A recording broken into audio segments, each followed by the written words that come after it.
Hi friends, it's Sarah from rufflesandrainboots.com and we're going to paint this today using basic shapes.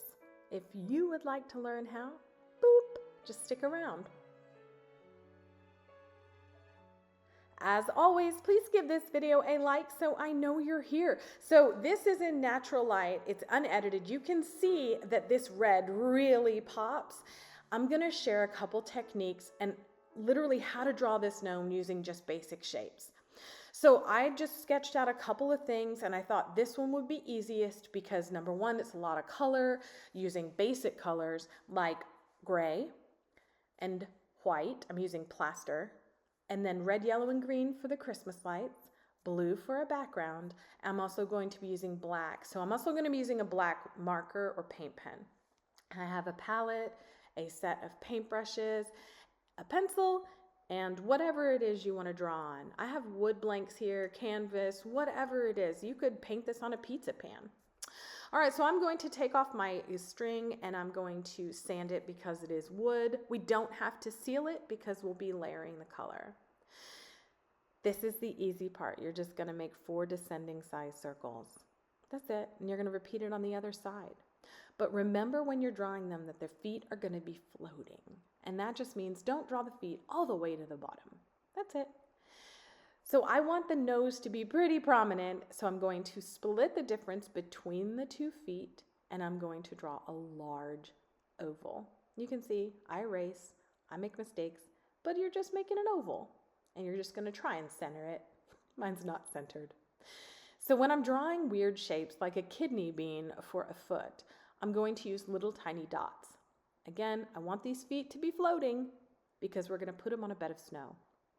I repeat the same kidney bean shape, almost, on the left-hand side. It's okay if they're not perfect. We're just having fun. About 1/4 of an inch above the center of the nose, you're going to start your arc for the brim. That's it. Just make a little arc and little dots all the way around. Go above the foot by about 1/4 of an inch, and then join the arc with that dot. Repeat it on the other side. Let me draw this in so you can see. It's just an arc. I'm just making sure I have a point that's somewhat even with the other side. Start up 1/4 of an inch away from that toe, and then join those 2 pieces. Okay? Little bit of jagged lines here in and out for the beard. And on the other side. That's it. I'm going to give my guy a smirk. You don't have to draw a beard because we're just going to paint that in. Now the hat. We want to use as much of a canvas as we can, right? Because our focus is this guy. So I'm going to go to the center and draw a little dot. I'm leaving a bit open at the top in case I want to add a bow or just make some more scenery.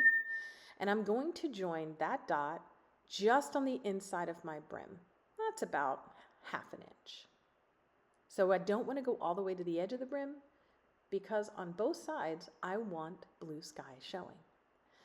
And then, instead of going back up to the very top, which you can totally do, I'm going to give my hat a little bit of interest with a dangling top. So I'm going just left of the nose and stopping there. So you can see on this one, I drew a bell, but I think what I'm going to do is to use these colors, just keep it as a pom-pom. So I can use the same color white that I'm using.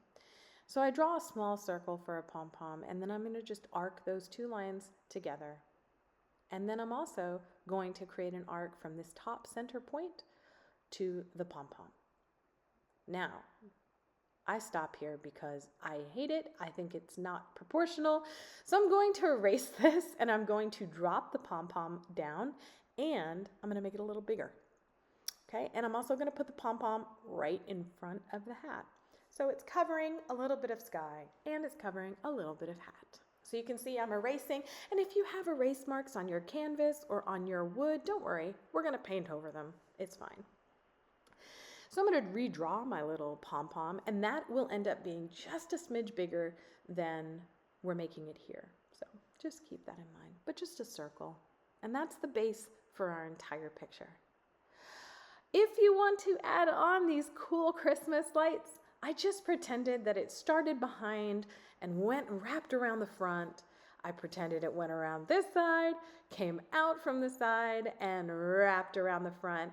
And I just repeated that, giving it just a little bit of movement, right? Isn't that fun? Just like he got tangled up in Christmas lights.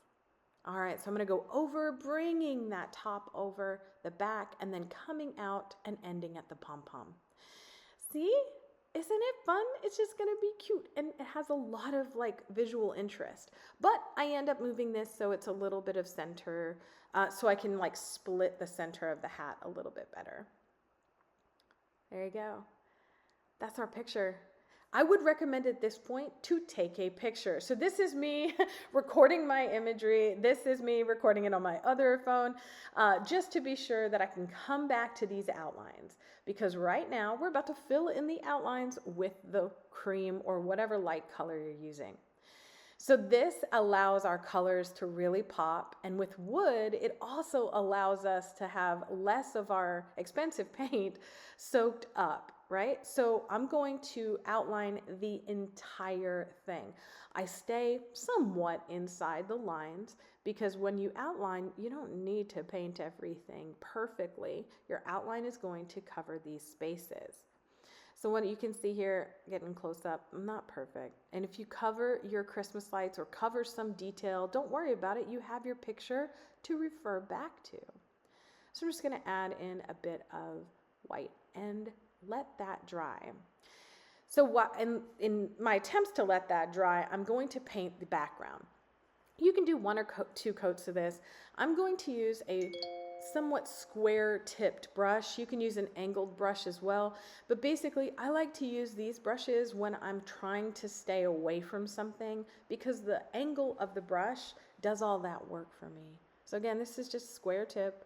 I'm just adding straight paint, unedited, unblended, and I'm just going to go all the way around my entire picture. And if you cover up the Christmas lights, don't worry, we're going to add them back in. All right, so get everything you can. I forgot to get that bit between his feet. We'll get that in a minute. Now we're going to move on to the blending. This part is my favorite. I am not an artist like this. I don't paint a lot, but I was always told use as few colors in your palette as you can and blend the rest. So I'm going to take the same white I've been using, the red I'm using for the hat, and I'm going to make a pink. I'm going to make a couple shades of pink. So what I'm going to do is I'm going to put down a base layer of pink. And if you're saying to yourself, oh, that's pink. That's really pink. First of all, it's cold in the snow. And second, we're just going to end up layering. So don't worry if it's a little too pink. It's okay. We're going to end up lightening it up. So you can see I'm actually going over my outline here. It's okay. We have our reference. And now I'm going to lighten it even further. So I'm just adding a little bit of cream and I'm going over exactly what I just painted. Now the reason we're doing this is because layering helps to add depth and dimension, and it's okay if it's not exact or perfect if you don't cover everything, okay? We are going to use lights and shadows, but like basic, okay? So I'm going to pretend my light is coming from the upper right, and I'm going to add white of that cream color just to that top right side. Using a different paintbrush that's dry and has no paint on it, I'm just going to blend that out. So our pink and our white are both wet, okay? So we're just going to blend that, and now it's time to add some shadow. You can use a small square tip, you can use an angled tip, whatever, and you're going to create a darker shade of pink, okay? This is easy. Dot, dot, dot in a little crescent shape on the opposite side of your highlight. That's all. And you can see I'm going to use a not so dry brush, so I end up, that's all water, by the way, that I just put on there, so I got to tap that off. But I'm just going to use a dry brush this time and just blend out that bottom crescent. I do the same thing on the left foot, which is the opposite of the light. And then I add a little bit of the same dotting shadow on the bottom of the right foot and the top ball of the foot at the bottom. Okay? Look how easy. And then just blend, blend, blend it out. Easy peasy, right? We're going to do this a couple of times. Not with the pinks, but we're going to do it a couple of times. So you'll get this technique in this one painting. Using that same pink that I used to add the shadows to the nose and the feet, I'm going to outline the toes. You can see a little bit thicker on the bottom and the sides than it is on the top, but I'm adding it on the top as well, see? And then I'm going to blend that out just barely, or just trying to like get the dots out of it, right? I'm going to repeat it on the right side, and again, just blending it out just a little bit. And now we're going to leave the toes alone. I'm going to add a little bit of highlight, and then I'm going to leave the toes alone. I know, because I was thinking I better do this now while it's still a little wet. And I put highlights on the tops of the toes for the right foot, and on the sides of the toes for the left foot. And I also highlighted that left foot ball. All right, so this is just the straight white paint that I'm using everywhere. I'm adding another layer to this brim. I want it to really pop. So remember how I said we were going to use gray and black? A little bit of gray with a lot of white produces a nice, barely there color gray, right? You can see the difference between out of the bottle and mixed with white. I'm just going to use the same technique, little dots, and outline the top of the beard. I'm going to add some squiggles in the middle, and then I'm going to blend it out. That's it. Just barely blending it out. Once that was done, I'm going to add a little bit of watered down gray here under the nose, and then I'm going to blend out that same color all the way through the beard, so it'll get lighter at the bottom, okay? And then I outline the whole thing, and it looks like this. Now, because I have to let everything on the bottom dry, I'm going to move to the top and just paint the whole entire hat red. So I know I'm going to get asked, this is called True Red. I got it at Michael's. It is a little more watery than I would have liked, so I'm thinking that I got a paint that had been sitting a while, but a couple of shakes and a little patience, and it was fine. So I'm adding a little bit of what do you call it? Like little fuzz to the top of the hat and the pom-pom. And then I'm adding a little bit of that same light gray that we used on the left-hand side of the brim. I also add it in really tiny dots all the way throughout the brim and blend it out. And the reason is because it has texture. Here's where I realize, oh, I need to paint that bottom. And so I paint the bottom blue. You don't have to, but I wanted everything to be the same color when I painted my snow. For the hat, I'm adding a second coat. You may need a third depending on what you're working with. And you can see I'm not exactly in the lines, and it's okay. I always start whatever my darkest color is over here on the left, and I added a little bit of gray to that red and blended it out. So I'm going to add highlights here all the way down the right-hand side of the hat, all the way. And I'm going to blend that out with a dry brush. Oh, wow, I got really outside the lines there. But I promise you, it doesn't matter. And we're having fun. I'm having a blast when I'm painting this, by the way. I had just blown the breaker in my craft room, and not like flip the switch, but like big time. So I add a little bit of white right here and top it with some red, and that's because when I draw back on my Christmas lights, I realized that my pattern was going to have at least one light over that red hat, and the light was going to have to be red as well. So I just added a little light piece right there so that when I draw this line, I make sure I'm going to put my light there.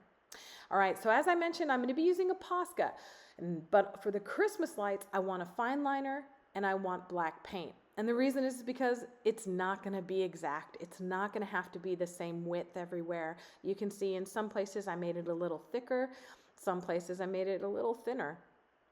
Now I'm going to add little rectangles where every one of my lights are. That's it. One on one side of the line, one on the other. That's it. See? Easy peasy. Now, we have to leave that alone for a hot sec, so let's go down to the bottom and start outlining. You can use that same exact fine liner and black paint. I'm going to use this Posca pen because I'm familiar with them. I like how they outline. I've used them for rock painting for years, and I just think they're really easy to use. So I'm going to add a little bit of outline to absolutely everything, including the brim of the hat that we made fuzzy, the top of the beard. All of this is getting outlined. even around the hat and even around the pom-pom. And the reason I'm doing that is because I really wanted this to pop. And when you add an outline, whew, you just can't help it popping. So I add a little bit of detail, mess that one up, but hey, I'm having fun, so moving on. Add a little crease to the foot, and then I'm going to darken up the brim of the hat because to me it was getting lost in that red. And I also darken, or little widen, I should say, the nose outline. So I'm going to go up here, outline that pom-pom, just real quick. And make his smirk. Have to have the smirk. All right, so I'm going to share an easy way to get a lot of interest, and that is add white for underneath your Christmas lights. So I'm just going through making rounded off triangles for each light. You can do a second coat as well. And then I'm labeling each light with the color I'm supposed to be using because like this one, I had totally forgotten. So I'm just doing, you don't have to do that. It's just like one of those, Sarah gets real busy listening to her Audible book and forgets what she's doing. All right, so I'm just adding red, yellow, and green for my lights. And you see how that red disappeared? But I promise you, it will not in just a second. I'm going to add the highlights now. So I'll give you a hint. If the light is coming from the upper right, you just make little exclamation points or upside down exclamation points on that right-hand side. And if you have pointing, like the Christmas lights are pointing, just do the very bottom, meaning the part that joins to the lights. I added a little tiny bit of highlight to the thicker parts of the Christmas light cord, and that's done. Because I can't touch it, I added my snow. Just small little dots and then bigger dots, just all the way through the thing, leaving the hat alone. So this is my falling snow, and then we'll end up creating a place for him to sit as well at the very bottom. Now you may ask why I painted it blue, and again, I watched a video one time in my 46 years that told me layer, layer, layer, layer, so I'm layering, layering, layering. So I did a couple of coats of that white over the blue, just trying to keep it away from my outline. But if you get it on there, don't worry, we can just re-outline it.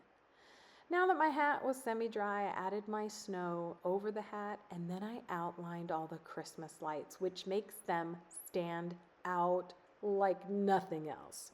I added an outline to the snow at the bottom, and then here's the hard part. You have to let it dry. I'm so impatient. But then after it was dry, I sprayed it with this Krylon matte. I love this stuff, and if you're using Posca, absolutely put this down first. Follow the directions, let it dry, and then the next day, I used Liquitex varnish. This is my happy place when I paint rocks, when I paint pictures, when I paint anything, and I'm going to tell you why. I'm not going to tell you why. I'm going to show you why. When we get to the red in the hat, look at the difference it makes. Do you see the deep, rich color this brings out? I love this stuff, but do make sure to get all streaks and little bubbles because it'll dry like that. So just blend, blend, blend, blend, blend, and then let it dry. Look at him. Here he is sitting outside. So this is a natural light. I absolutely love him, but let me know what you think. Down in the comments below, will you paint this? Let me know. As always, I really appreciate you being here. Please like, please share, and subscribe for more crafty fun.